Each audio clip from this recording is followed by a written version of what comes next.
Bienvenue dans Défense Zone, votre podcast spécialisé dans les questions de défense et de sécurité.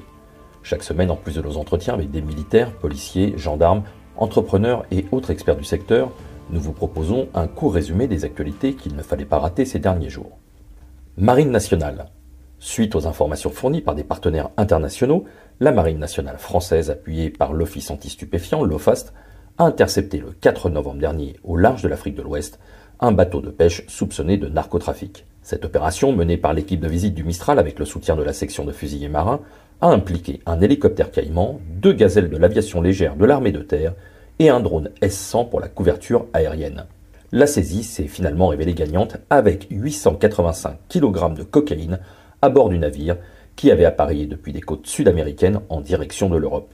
Cette action réussie illustre la collaboration efficace entre les forces nationales et internationales dans la lutte contre les stupéfiants. Elle met en lumière le rôle clé de la France dans la protection des frontières maritimes et la lutte contre la criminalité organisée. Pour rappel, le porte-hélicoptère amphibie Mistral, engagé dans la mission Coram depuis août, contribue à la sécurité maritime et à la lutte contre les activités illicites dans le golfe de Guinée. Il a notamment participé à diverses opérations, dont l'exercice Grand Africa Nemo 2023 et a accueilli l'école embarquée Sirène.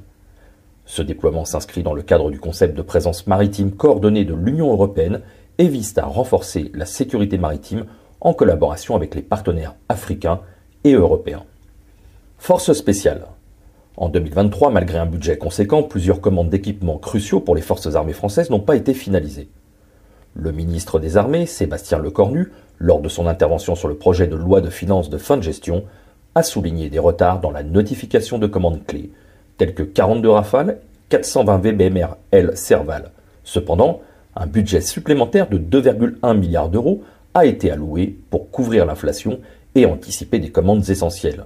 Parmi les acquisitions prioritaires financées par ces fonds supplémentaires figurent 130 missiles Mistral, 1300 missiles anti-chars, 6 canons César et la conversion de 2 A330 en avions ravitailleurs MRTT.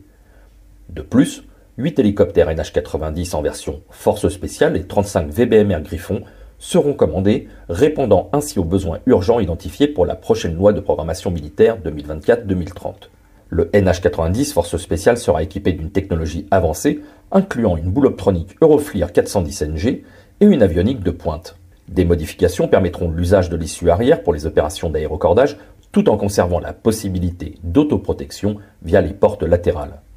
L'équipage, quant à lui, bénéficiera également du casque Topol, compatible avec les caméras Eurofly. Cette commande additionnelle permettra le transfert des hélicoptères Caracal du 4e régiment d'hélicoptères des forces spéciales vers l'escadron 167 Pyrénées de l'armée de l'air et de l'espace.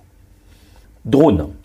Les États-Unis ont renforcé leur posture militaire en Méditerranée orientale et en mer Rouge suite aux attaques du Hamas contre Israël. Ce renforcement vise à dissuader les milices régionales liées à l'Iran d'élargir le conflit. Ce déploiement inclut le groupe aéronaval autour du porte-avions USS Dwight Eisenhower, le navire d'assaut amphibie USS Bataan et récemment le sous-marin USS Florida. Ce dispositif américain a d'ailleurs intercepté le 19 octobre dernier des missiles et drones lancés par les Houthis du Yémen, soutenus par l'Iran et qui visaient Israël. Les tensions se sont accentuées dernièrement avec l'affirmation des Houthis d'avoir abattu un drone MQ-9 Reaper américain en mission de surveillance au large du Yémen. Bien que les États-Unis aient confirmé la perte du drone, ils contestent sa localisation. Cet incident s'ajoute à une série d'interceptions similaires, notamment en juin et en août 2019, où des MQ-9 Reaper furent abattus par des missiles solaires SA-6. Aujourd'hui, la situation en mer Rouge est particulièrement tendue, spécialement près du détroit de Bab el-Mandeb. Les Houthis, équipés de missiles anti-navires et de mines navales fournies par l'Iran, représentent une menace significative pour la sécurité maritime. Cet incident récent pourrait entraîner une réponse militaire américaine similaire aux frappes de missiles Tomahawk de 2016 en réaction aux attaques contre le USS Manson et l'USS San Antonio. Liban.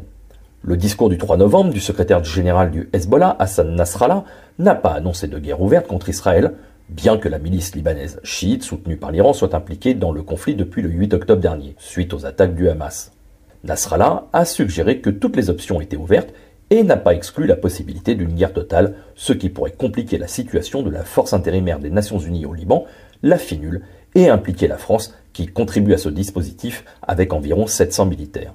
Depuis 2006, la France et les États-Unis cherchent à renforcer les forces armées libanaises, les FAL, face au Hezbollah. En 2014, un accord financier avec l'Arabie Saoudite prévoyait de fournir 3 milliards d'euros d'équipements militaires au FAL, mais ce projet appelé DONAS a échoué, se limitant à la livraison de missiles Milan. Face à la menace de l'État islamique, la France a fourni du matériel au FAL, dont des VA Mephisto et des missiles Hot en 2018, et a ouvert une ligne de crédit de 400 millions d'euros pour renforcer les capacités militaires du Liban, incluant l'achat de patrouilleurs pour protéger sa zone économique exclusive. Le ministre français des Armées, Sébastien Lecornu, vient d'annoncer que la France continuerait son partenariat avec les FAL, notamment en fournissant des véhicules de l'avant blindés, les fameux VAB, pour soutenir leurs opérations de patrouille et leur coordination avec la FINUL.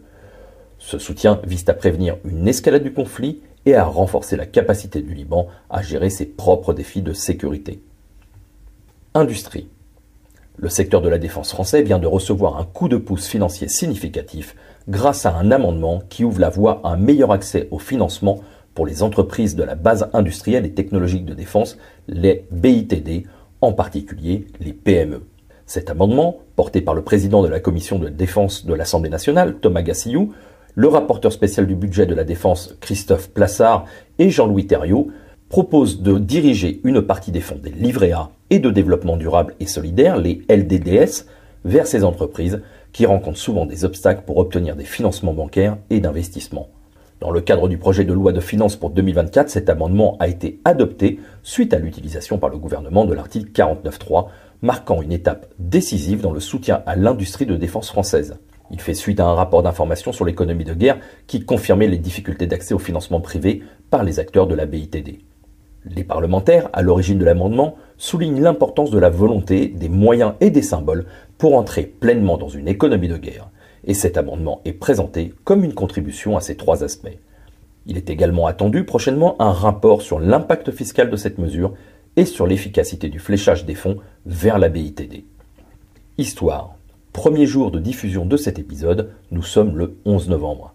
Pour rappel, entre 1914 et 1918, la Première Guerre mondiale, également connue sous le nom de Grande Guerre, a impliqué une mobilisation massive avec plus de 70 pays participants et 70 millions de soldats, dont 10 millions ont perdu la vie. En France donc, chaque 11 novembre, un hommage national est rendu aux soldats tombés au combat en souvenir de l'armistice de 1918, proclamé au Palais Bourbon par Georges Clemenceau, qui marqua la fin des hostilités. Ce jour historique reste désormais gravé dans la mémoire collective française, non seulement comme la fin de la guerre, mais aussi comme un rappel des sacrifices et du courage des soldats. Progressivement, grâce à l'initiative des anciens combattants, le 11 novembre a été établi comme une fête nationale pour honorer leur mémoire. L'idée de célébrer un soldat inconnu a, elle, émergé en 1916 et a été concrétisée en 1920 avec une loi prévoyant un hommage national annuel à un soldat non identifié. En 2012, une nouvelle législation a élargi le sens de cette journée pour inclure tous les morts pour la France dans tous les conflits. Le 11 novembre, désormais, symbolise ainsi la mémoire collective des morts au combat, y compris ceux des opérations extérieures postérieures à 1963.